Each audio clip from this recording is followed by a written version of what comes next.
নবীজি বলেন, কে আছো আমার হাদিসগুলা শুনবা, আমার এই কথাগুলা শুনবা, শোনার পর নিজে আমল করবা, অন্যকে শিখাইয়া দিবা, তারাও যেন আমল করে। আবু হুরায়রা রাদিয়াল্লাহু তাআলা আনহু বলেন, হুজুর আমি শুনবো। ফাআদ্দা খামসা, আল্লাহর নবী গুনে গুনে 5টা জিনিস আমাকে শিখাইলেন। 1 নাম্বার নবীজি বললেন, ইত্তাকিল মাহারিমা তাকুন আবাদান নাস, হারাম কাজ থেকে বাঁচো, নিষিদ্ধ কাজ থেকে বাঁচো, তুমি দুনিয়ার সবচাইতে শ্রেষ্ঠ আবিদ হয়ে যাবা। 2 নাম্বার, ওয়ারদা বিমা কাসামাল্লাহু লাকা তাকুন আগুনান নাস, আল্লাহ তোমার রিজিকে যা রেখেছেন, তোমাকে যা বন্টন করে দিয়েছেন, তাতে তুমি সন্তুষ্ট হয়ে যাও, তুমি পৃথিবীর সবচেয়ে স্বনির্ভর বান্দা হয়ে যাবা। 3 নাম্বার, আহসিন ইলা জারিকা তাকুন মুমিনা, প্রতিবেশীর সাথে উত্তম আচরণ করো, তুমি খাঁটি ইমানদার হয়ে যাবা। কার সাথে? প্রতিবেশীর সাথে উত্তম আচরণ। এই রমজান মাসে তো রোজা রাখেন, ভালো ভালো ইফতারি করেন, পাশের বাসার লোকটার খোঁজ রাখেন, কিন্তু পাশের বাসার যিনি থাকে তিনি যে বাড়িওয়ালা তা না, তিনি ভাড়াটিও হতে পারে, তিনি এমন কেউ হতে পারে যিনি দিনে আনে মোটে কোনো মতে এই বাসার কোনো একটা রুম নিয়ে সাবলেট থাকে, তার খোঁজ খবর নেবেন, কিন্তু প্রতিবেশীর খোঁজ খবর নেবেন। 3 নাম্বার, প্রতিবেশীর প্রতি উত্তম আচরণ করো, তুমি খাঁটি ইমানদার হবা। রাসূলুল্লাহ সাল্লাল্লাহু আলাইহি ওয়াসাল্লাম বলেন, কেউ যদি প্রতিবেশীকে দেখা দরজা বন্ধ করে দেয়, মাখাফাতান আলা আহলিহি, কেউ যদি প্রতিবেশীকে দেখা দরজা বন্ধ করে দেয় এই টেনশনে যে আমার ঘরের লোকেরা না জানি কি বলবে, এই টেনশনে দরজা বন্ধ করে দেয়, আও মালিহি, এই টেনশন আমার ঘরে ঢুইকা না জানি আবার খেজুর টেজুর চায় বসে কিনা, কথার কথা, তা আপনি দরজা বন্ধ করে দিলেন প্রতিবেশীকে দেখা। রাসূলুল্লাহ সাল্লাল্লাহু আলাইহি সাল্লাম বলেন, ফালাইসা বিমুমিনিন, এই ব্যক্তি খাঁটি ইমানদার না, পরিপূর্ণ ইমানদার এখনো হতে পারে নাই। এবার আল্লাহ নবী বলেন, আমি কি তোমাকে বলবো, মা হাক্কুল জার, প্রতিবেশীর হক কি, আমি কি তোমাকে বলবো, তুমি কি জানো প্রতিবেশীর হক কি? তিনি জবাব দেয়, আল্লাহু ওয়া রাসূলুহু আলাম, আল্লাহ এবং তার নবী ভালো জানেন প্রতিবেশীর হক।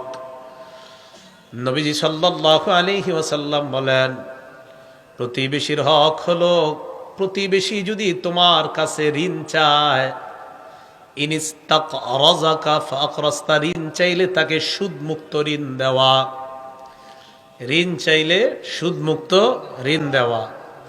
কথাটা মনে থাকবে নি, কি মুক্ত ঋণ? সুদ মুক্ত ঋণ দেওয়া, এটা প্রতিবেশীর হক।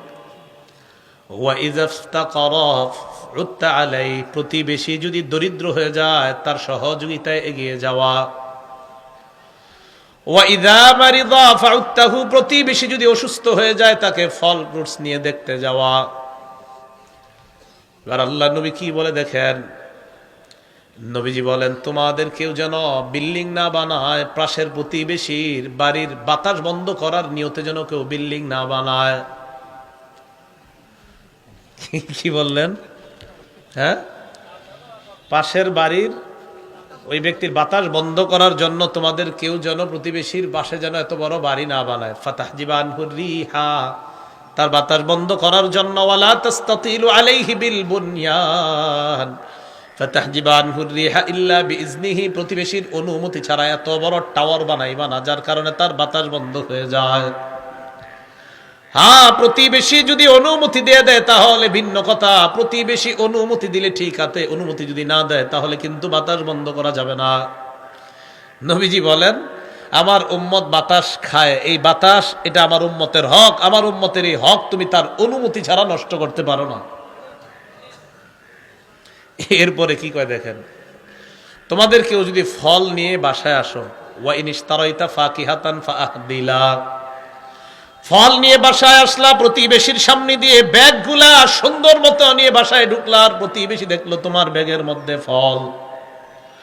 নবীজি বলেন, প্রতিবেশীর জন্য ফল হাদিয়া পাঠাও, আর যদি ফল হাদিয়া পাঠাইতে না পারো, ইল্লা ফাদখিলহা সিররা, তাহলে ফলগুলা ঘরে গোপনে ঢুকাও।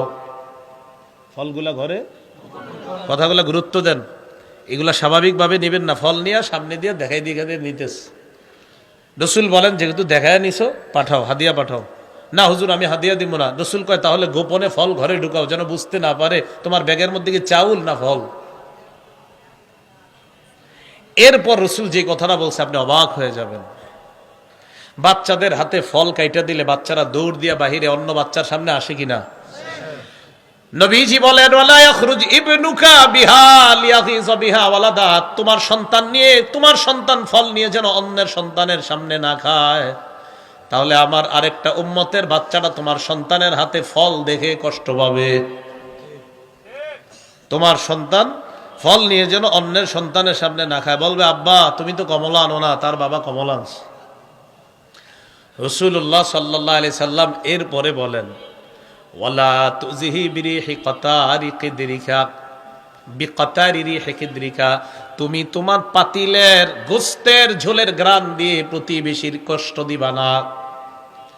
পাতিলের ঝোলের ঘ্রাণ দিয়ে প্রতিবেশীকে কষ্ট দিবা না।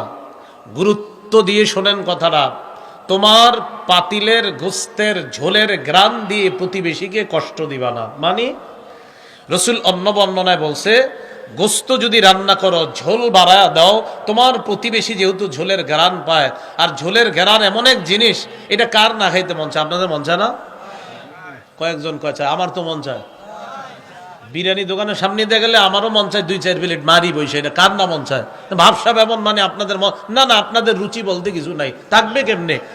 যেই জামানায় এক ঘরে বাপ মা ভাই বোন সব একসাথে টেলিভিশন দেখে, ওই ঘরের মানুষগুলার নাকের মধ্যে আর পেটের মধ্যে রুচির তো একটা ব্যাপার স্যাপার থাকার কথা। এটা বুঝবে কিভাবে রুচি কি জিনিস? রুচি তো নষ্ট হয়ে গেছে আমাদের। পারিবারিক বন্ধন অটুট রাখার জন্য ড্রয়িং রুমে বসে বাপ মা ছেলে মেয়ে সব একসাথে টেলিভিশন দেখে, নির্লজ্জ আর বেহায়ার মতো। আমি মাঝে মাঝে চিন্তা করি আমার আব্বার সাথে বসে আমি টিভি দেখতে পারতাম কিনা, মাঝে মাঝে চিন্তা করি আর কি। আব্বা তো মারা গেছে, তো আমি চিন্তা করি গুনাহের চ্যাপ্টারটা পরে রাখি, চিন্তা করি যে দেখতে পারতাম কিনা। তো আমি দেখি যে আমার রুচি আমারে বলে না না এটা কিভাবে সম্ভব, বাপ ছেলে মা একসাথে বসে টেলিভিশন দেখা, অশ্লীল দেখা, এটা তো রুচিরও ব্যাপার। এটার নাম পারিবারিক বন্ধন না, এটার নাম অশ্লীলতা, এটার নাম বেহায়াপনা, এটার নাম নির্লজ্জতা। এটা সমাজকে নষ্ট করার একটা নীল নকশা ছাড়া আর কিছু না। ঘরে ড্রয়িং রুমে বিশাল বড় টেলিভিশন, রুচি তো নাই মানুষের, বুঝবে কিভাবে ঝোলের ঘ্রাণ কোনটা? কেন বললাম যে আওয়াজ আসতে হয়েছে, মানে খায় না মনে হয় এরকম ভাবসব। ঝোলের ঘ্রাণ সবারই মন চায় কিছু খাইতে, তো এই ঠিক আগে গেলেন না কার? রাসূলুল্লাহ সাল্লাল্লাহু আলাইহি সাল্লাম বলেন গোশতের ঝোলের ঘ্রাণ দিয়ে প্রতিবেশীকে কষ্ট দিবা না। তো নবীজি বলেন তুমি ওই গোস্তের ঝোল দিয়ে যখন তুমি এরকম ভাবে রান্না করবা, ঝোলটা বাড়ায়া দিবা, অন্তত যেন প্রতিবেশীকে ঝোল পাঠাইতে পারো, আমার উম্মতটা ঝোলে রুটি ভিজিয়ে ভিজিয়ে খেতে পারবে। তো নবীজি বলেন যদি গোস্ত পাঠাও ঠিক আছে, যদি না পাঠাও তাহলে এমন ভাবে গোস্ত রান্না করো যেন তোমাদের ঘরের সদস্যরাই জানে, অন্যরা যেন না জানে। আল্লাহ কথাগুলো বোঝার তৌফিক দান করুন। মনে আসেনি আবু হুরায়রারে নবী 5 জিনিস শিক্ষা দিচ্ছেন। 1 নাম্বার হারাম কাজ থেকে বাঁচো। 2 নাম্বার আল্লাহ তোমাকে যা দিয়েছেন তাতে তুমি সন্তুষ্ট থাকো। 3 নাম্বার আহসিন ইলা জারিকা তাকুন মুমিনা, প্রতিবেশীর সাথে উত্তম আচরণ করো, তুমি খাঁটি ইমানদার হয়ে যাবা। 4 নাম্বার আহিব্বা লিন্নাস মা তুহিব্বু লিনাফসিকা, তুমি নিজের জন্য যা পছন্দ করো মানুষের জন্য তা পছন্দ করবা, তুমি খাঁটি মুসলমান হয়ে যাবা। 5 নাম্বার ওয়ালা তুকসিরিদ দিহকা ফাইন্না কাসরাতাদ দিহকি তুমিতুল কলবা, বেশি হাসবে না, বেশি হাসি অন্তর মৃত বানায় দেয়। নাউজুবিল্লাহ। তাহলে রমজান মাস আসার আগে থেকে আমরা হারাম কাজ থেকে বেঁচে থাকবো ইনশাআল্লাহ। তাহলে রমজানে ইবাদত বাড়িয়ে দিব, হারাম কাজ একদম টোটাল ছেড়ে দিব। আল্লাহ তৌফিক দান করেন। ওই রমজান থেকে যে ইনশাআল্লাহ 8 রাকাত তাহাজ্জুদ নামাজ পড়বো সাহারির সময়। কয় রাকাত? না পারলে 6 রাকাত, না পারলে 4 রাকাত, না পারলে 2 রাকাত। 2 এর নিয়ত কেউ করেন না, তাহলে উঠবেনই না। 8 রাকাতের নিয়ত করবেন, পারলে 8 রাকাত, না পারলে 6, না পারলে 4, না পারলে 2। এখন আসেন 8 রাকাতের এই হাদিসটা, এই হাদিস দিয়েই ওই আমাদের অনেক ভাইয়েরা তারা বলে যে তারাবি 8 রাকাত। হাদিসটা শুনেন, সহিহ বুখারীর 1147 নম্বর হাদিস, যে হাদিস দিয়ে আমরা তাহাজ্জুদের দলিল দিই আর কি। এই হাদিসের বর্ণনাকারী আবু সালামা রহমতুল্লাহি আলাইহি, তিনি আম্মাজান আয়েশা সিদ্দিকা রাদিয়াল্লাহু তাআলা আনহাকে বললেন। আচ্ছা আগে আপনাদেরকে একটু কথা বলি, আমি আপনাদের এলাকায় মাসে 4 বারের বেশি আসি না, মানে কি? মানে কমও আসতে পারি, একবারও আসতে পারি, 2 বারও, বাকি 4 বারের বেশি না। আমি আপনাদের এলাকায় 4 বারের একটা কথার কথা বললাম যে আপনাদের এলাকায় মাসে আমি 4 বারের বেশি যাই না, মানে 2 বারও যাই, 3 বার যাই, 4 বাকি 5 বার যাই না। এটা কি আমার সাথে আপনারা একমত? না আমি বলছি দিকে আপনারা মাইনে নেবেন এমন নাকি? না, নাকি বিষয়টা আসলে এমন? আচ্ছা, যদি এটা বুঝে থাকেন তাহলে হাদিসও বুঝার চেষ্টা করেন।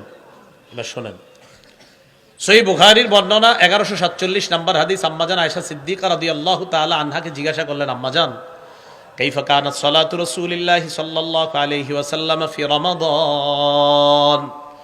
আম্মাজান, রমজান মাসে রাতের বেলা নবীর নামাজ কেমন ছিল?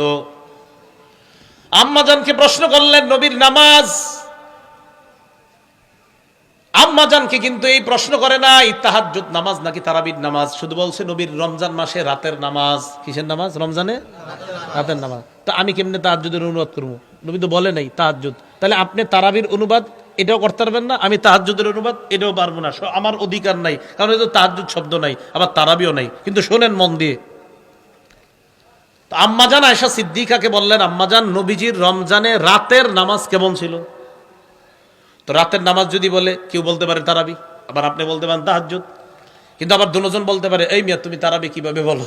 তুমিও বলবে তুমি তাহাজ্জুদ কিভাবে বলো? আমি হ্যাঁ ঠিক আছে ভাই, আমি বলতে পারবো না, আপনি বললেন না, ঠিক আছে। তাহলে একটু জানলাম রাতের নামাজ, বাস। বলেন সবাই কিসের নামাজ?